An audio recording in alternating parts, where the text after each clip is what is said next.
Nations are falling and the mainstream media is complicit with this cover-up. So today we will discuss the global slowdown and how it will bring upon massive QE. You came here for the truth, so let me unveil that for you. I want to go across the globe today and cover many different points. Let's look at the news from Greece. I've been covering this over the past few weeks and of course all the way back from my release of my book. This is out of the Wall Street Journal. Greece could run out of cash in weeks. They're obviously in a very bad scenario at this moment as we see them heavily in debt, all because of the credit default swaps, all because of the bankers who took control of their finances. And what did they do? They made it even worse with the Troika being in there strangling the country. Request by Athens to raise an extra $5 billion in short-term debt is rejected. And they do this on purpose. Essentially, they wanted some more money just quickly just to get them through to, until they can get some other financing. But the euro has said no to them. Greece warned it was on a course to run out of money within weeks if it doesn't gain access to additional funds, effectively daring Germany and its other European creditors to let it fail and stumble out of the euro. This will be very interesting to see where this goes. I'm going to move on quickly right here to a connected article out of Reuters. Isolated Greece wants no more bailout money with strings. They don't want the strings attached. Of course, they want the money and they want to be basically borrowing from the right people. They do not want to have to borrow from the IMF any longer. So as I said, this will be a very interesting scenario. Greece said to want a bridge agreement on the finances, and also the Eurogroup sets the February 16th deadline for a bailout extension. This is getting very, very close. It reminds me very much of what happens with the debt ceiling in the US. Every so often, they just continue to spend all that money and then they run it up to the very last minute. And in those last minutes is when they make a decision.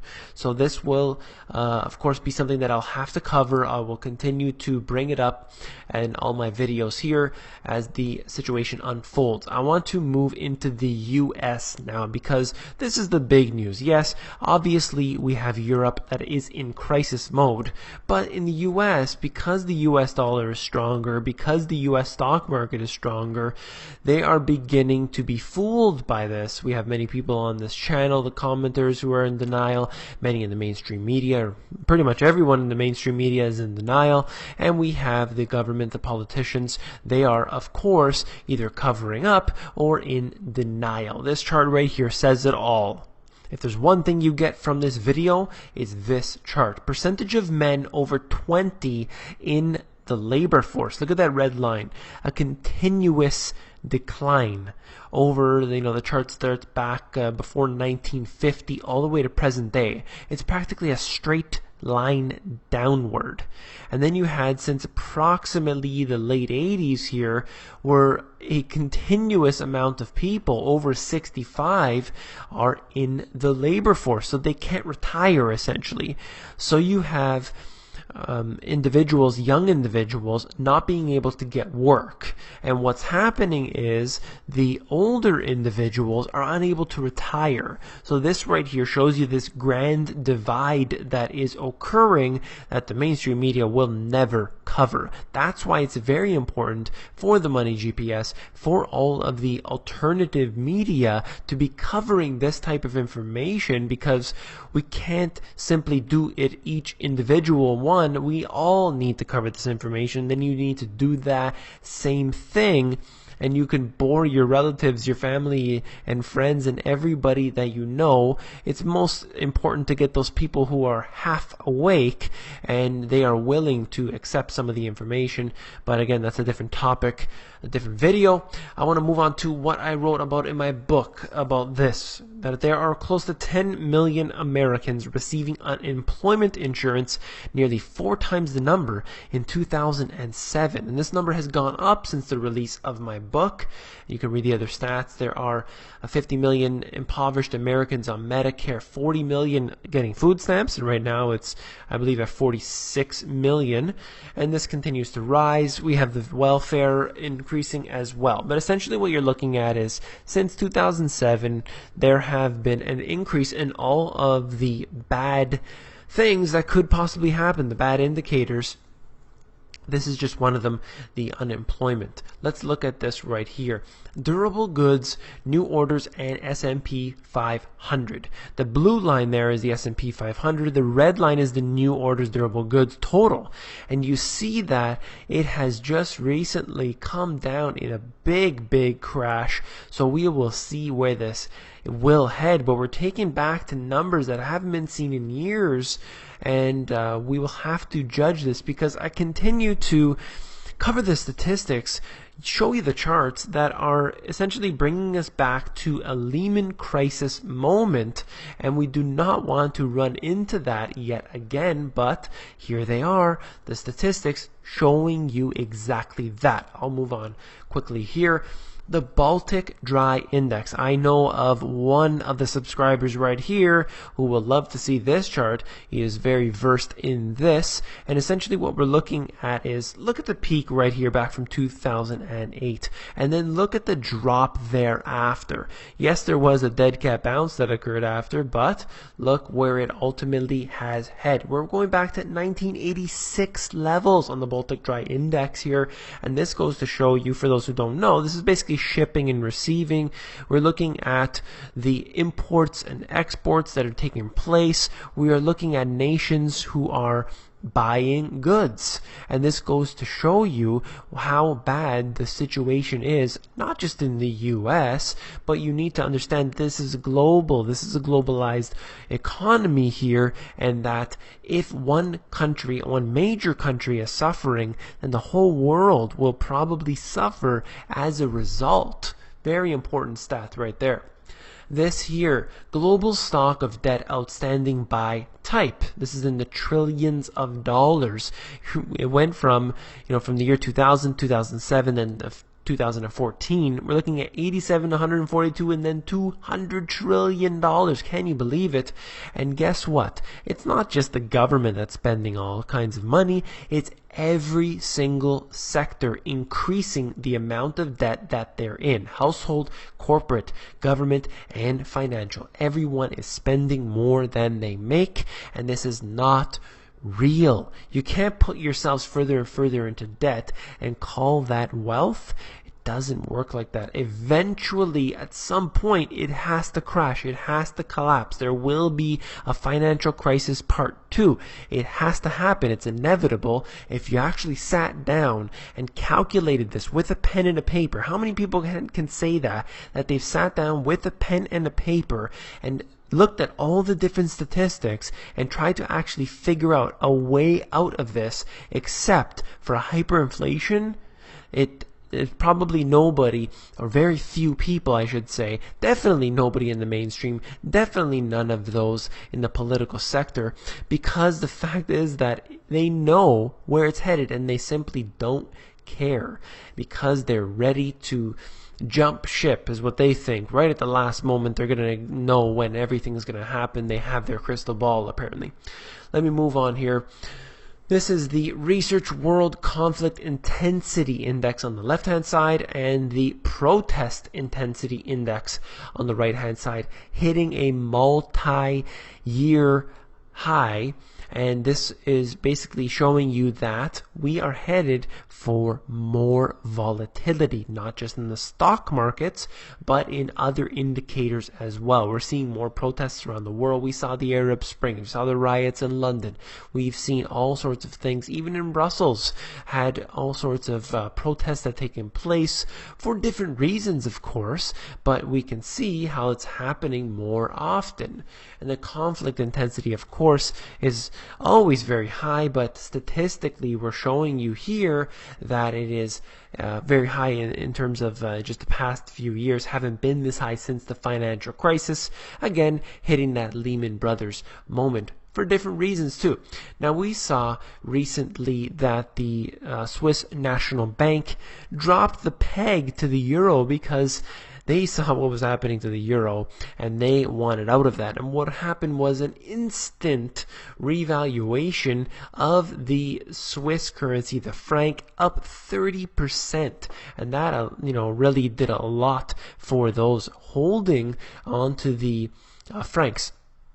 So this right here out of Reuters, the Swiss National Bank is prepared to intervene in foreign exchange markets and has room to lower already negative interest rates if necessary to weaken the franc. That's according to the central bank's chairman, mind you. So this is a very high-level source for this type of information. You have to remember that we don't want to just look at an analyst or when they say someone familiar with the situation. We don't really know who these people are, although oftentimes it does come to light that these things are true. But when you have the central bank chairman saying something like this, you really need to believe that this is a possibility. Figures on the monthly currency reserves and weekly sight deposits indicate the SNB is still actively curbing the franc. And a Swiss newspaper has reported that the central bank is unofficially targeting the exchange rate of 105 to 110 francs per euro. This is pretty interesting to see where they'll go with this. Are they willing to print money? And they even suggest in here, although it's not an official person saying this, that they are willing to do capital controls.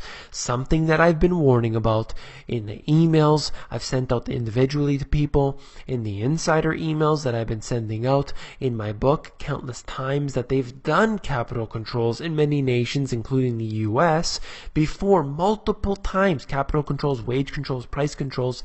They do this statistically over and over again. They're doing it now in various countries around the world. And what does that mean for you? That means a very big problem. If they were to implement this in any country, that country is going to be hurt by that. The individual citizens are going to hurt by that. But what are they trying to do? They're not trying to protect the individual. It doesn't matter if you're from Switzerland. It doesn't matter if you're from Germany or Canada or the US.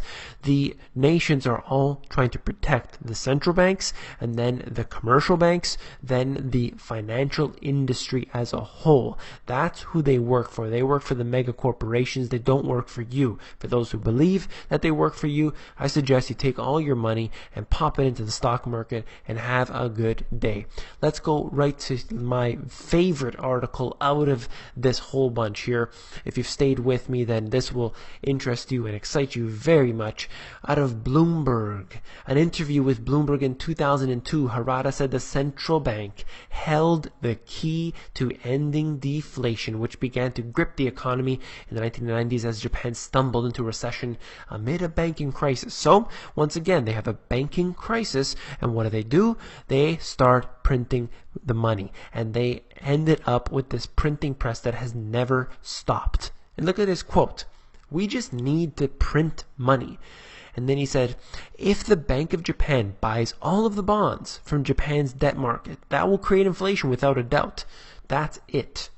So right there, he's saying, look, we'll create inflation by printing money. But then you look at the US, you look at the euro, oftentimes they say, look, we can't really create inflation by printing money. It doesn't work like that, okay?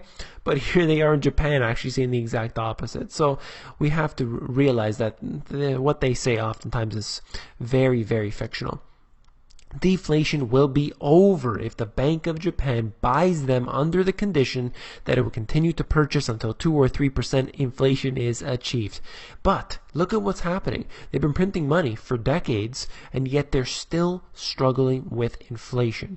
Maybe they haven't printed enough, or maybe it's the fact that real money is fleeing their economy faster than they are printing it up, and that is a sad and scary thought. So, I'll leave you with that for today. I just wanted to let you know that the Money GPS is expanding. I am continuing on to finish up my website. I'm working on that still. There's so much work there. I'm replying to several emails every single day, and I'm finding even more are coming in. This is great news actually for Liberty. There's great news that people are involved in getting to know the truth. You're not going to get it in the mainstream media. You're not going to get that from government unemployment statistics. I could tell you that right now. I've been researching this for quite some time.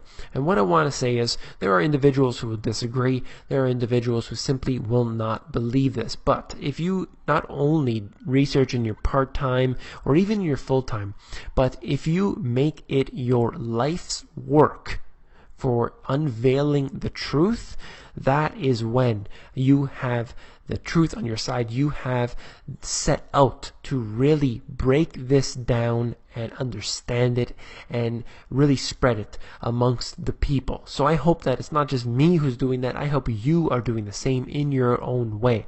Always share everything that you can. Perhaps your friends and family don't want to listen to you. Share it with somebody who will listen. The truth is on our side. No matter what the people believe, we always have the truth. If you found this video informative, please give me a thumbs up. I would appreciate that a lot. And of course, don't forget to become an insider. We're heading towards 2,000 insiders pretty soon, so that will be something to celebrate, and I will let you know when that happens. But if you want to become an insider, it's available at themoneygps.com. You scroll down to the bottom, fill in your email address, and you get occasional emails from me with good, short, concise info.